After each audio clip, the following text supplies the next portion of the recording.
channel. So today we're going to be looking at the fuel setup that I plan to run on the FD for the LS swap. So as you can see, I got the trunk open, I got the lid open to the fuel tank. I have it covered right now because it's directly open to my, the gas that's inside the tank. And I went and I picked up one of these. So this is a CJ dual fuel pump assembly, basically. So billet top, and then it has basically two outs, and then it's set up with two Walbro 450 E85 pumps. So essentially this is a dash 6 feed and return system. Should be more than enough to power me to my 600-700 goal with this car. I really probably won't need much more than that, especially since I'm still going to be on stock rear end.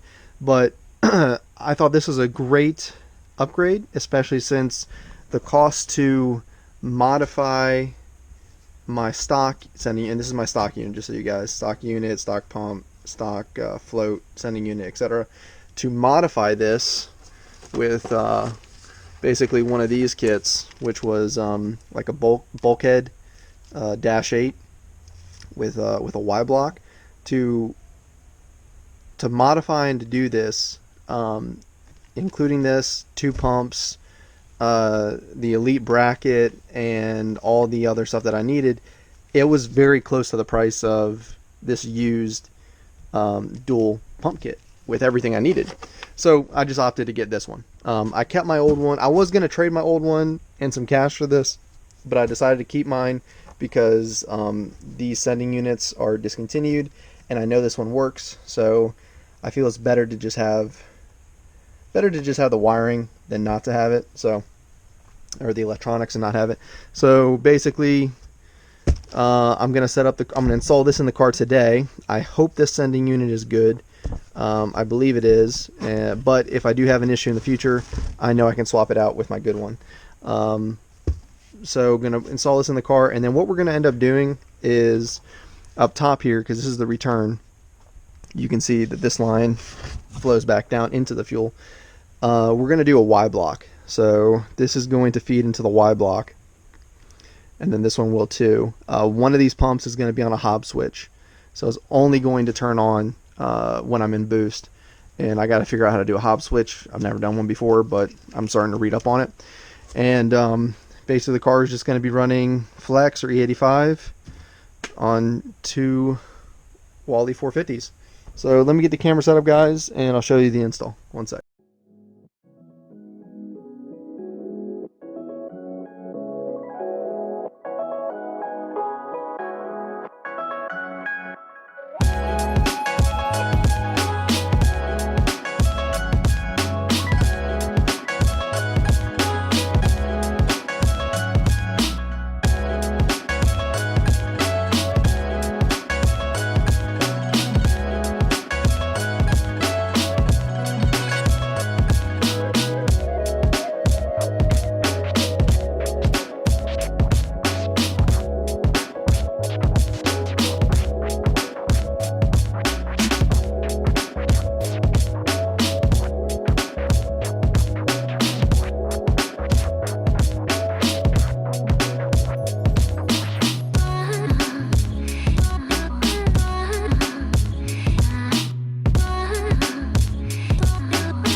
Alright guys, so that's it.